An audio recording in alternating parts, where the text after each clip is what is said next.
Bismillah. Assalamualaikum warahmatullahi wabarakatuh. Innal hamdalillah nahmaduhu wa nasta'inuhu wa nastaghfiruh wa na'udzu billahi min syururi anfusina wa sayyiati a'malina. Asyhadu an la ilaha illallah wahdahu la syarikalah wa asyhadu anna Muhammadan abduhu wa rasuluh la nabiyya ba'dah. Baik. Pada pertemuan kali ini kita lanjutkan pelajaran kita di pelajaran fikih, yaitu tentang jual beli, ya, masih dalam kitab Babul Buyu', ya. Sebelumnya kita sudah membahas syarat-syarat sah jual beli, ya. Kalau kita ulang dari awal, kita lihat di sini. Syarat jual beli adalah yang pertama, di sini syaratul awal ridho, ada sukarela, tidak ada paksaan. Yang kedua, tidak ada di situ gharar atau jahala, ya. Baik barangnya ataupun harganya tidak boleh ketidakpastian di situ, ketidakjelasan. Harus ada kejelasan di antara di barang dan harganya. Taib. Yang ketiga, itulah adalah orang yang melaksanakan akadnya itu adalah pemilik dari barangnya. Orang yang melaksanakan akad itu adalah pemilik atau orang yang diizinkan oleh pemiliknya untuk melaksanakan transaksi. Baik, itu yang ketiga syaratnya. Yang keempat di sini, tidak adanya riba. An la yakuna fihi riba, tidak boleh ada riba dalam transaksi itu. Baik. Riba dalam transaksi seperti mana kita jelaskan, yaitu seperti emas, jual beli emas dengan emas, ya, jika berbeda barangnya, berbeda takarannya, berbeda beratnya, emas dengan emas atau perak dengan perak atau kurma dengan kurma, ya, jika berbeda beratnya. Baik. Dan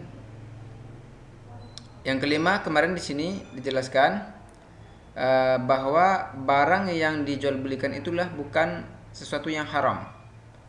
Barang yang dijual belikan itu bukanlah satu hal yang haram secara syar'i. Baik, haram di sini mungkin karena ainnya, karena zatnya, karena bendanya, atau karena akibatnya, atau karena menyebabkan merusak hubungan seorang muslim, ya, atau terakhir di sini menghadang penjual yang ingin datang ke pasar, ya, sehingga dia belum tahu harga pasar, kita beli, nah maka dia harus ditunggu dulu sampai di pasar. Baik. Ini yang terakhir, yang keenam, kita lanjutkan di sini pembahasannya. Qala man wasyana falaysa minna, siapa yang curang bukanlah dari golongan kami, ya. Man wasyana falaysa minna. Baik, jika jual beli dilakukan, maka si penjual harus menjelaskan bentuk barangnya atau menjelaskan bagaimana kondisi barangnya jika ada cacat atau tidak, ya. Hadis ini diriwayatkan atau disampaikan oleh Nabi Muhammad SAW ketika beliau menjumpai ada pedagang kurma waktu itu. Ternyata pedagang kurma ini meletakkan kurma-kurma di atas, yang di atasnya itu kurma-kurma yang bagus. Ternyata di bawahnya itu kurma yang basah, ya, yang rusak, ya, kena air hujan. Kemudian ditutupilah kurma yang jelek ini dengan kurma yang bagus, sehingga si pembeli mengira itu adalah kurma yang bagus. Kemudian Nabi memasukkan tangannya ke dalam. Kemudian, kenapa ini? Kata orang penjual itu, ya, itu kena air hujan, ya. Terus Rasulullah mengatakan, man wasyana falaysa minna, siapa yang curang bukanlah golongan kami. Artinya jual beli itu harus transparan, ya, harus dijelaskan kelebihan dan kekurangan barang yang dijual, ya. Jika pembeli bertanya, ya, harus dijelaskan. Baik. Pelajaran kita sekarang di sini poin 325. Wa mithlur riba as-sharih, dan contoh riba yang terang benderang atau riba yang nyata, ya, yang jelas adalah, ini contoh riba, ya, at-tahayyul alaihi bil'inah. At-tahayyul di sini artinya adalah melaksanakan hilah. Hilah itu artinya triks, ya, tips atau tipu daya. ya. Upaya yang dilakukan orang supaya mencapai suatu hal yang haram bisa dilaksanakan dengan cara yang halal. Termasuk contohnya tahayul di sini atau hila adalah begini. Biar antum paham, seseorang itu wajib zakat itu dengan jumlah nisab, contohnya 40 dirham, contohnya 40 dirham. Taib. Sebelum 40 dirham dia tidak wajib bayar zakat. Nah, itu tentuan yang kedua. Yang pertama, yang kedua adalah jika hartanya 40 dirham itu harus bersama dia selama 1 tahun. Jadi kalau bayar zakat itu harus 2 ketentuan. Hartanya minimal sudah sampai 40 dirham. Ya, emas ya.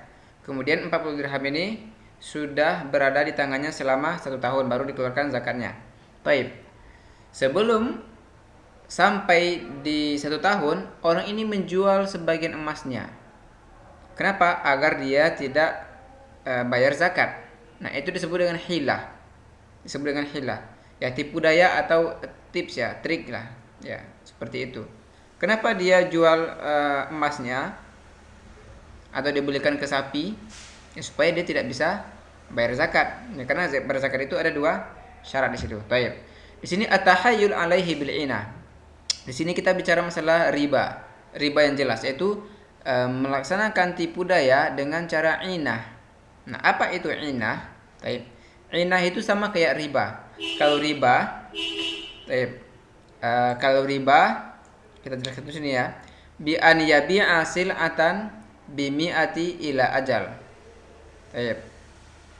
Yaitu dia menjual sil'ah, barang dagangan, dengan 100, ya mungkin harganya 100 ila ajal, ya dengan tempo yang diakhirkan. Contohnya ana mau jual barang dengan harga 100 kepada seseorang, taruhlah namanya Budi, ana jual barang 100 ke Budi, tapi pembayarannya bukan sekarang, nanti fi ajalin, di waktu yang akan datang, masih lama, mungkin temponya 1 tahun lagi. Sekarang boleh saya kasih barangnya, nanti pembayarannya 1 tahun lagi. Itu ila ajal, ya, dengan tempo.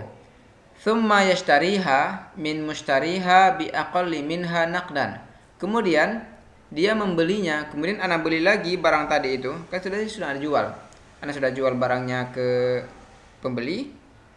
Kemudian sebelum jatuh tempo pembayarannya tahun depan, ana beli lagi barangnya itu, ya min mushtariha, dari pembelinya itu, bi aqalli minha naqdan, dengan harga yang lebih sedikit, tapi pembayarannya cash, ya, au bil aksi, atau dengan sebaliknya.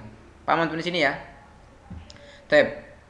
Al-inah itu cara atau tipu muslihat atau tipu daya supaya sampai kepada riba. Sebenarnya itu adalah riba.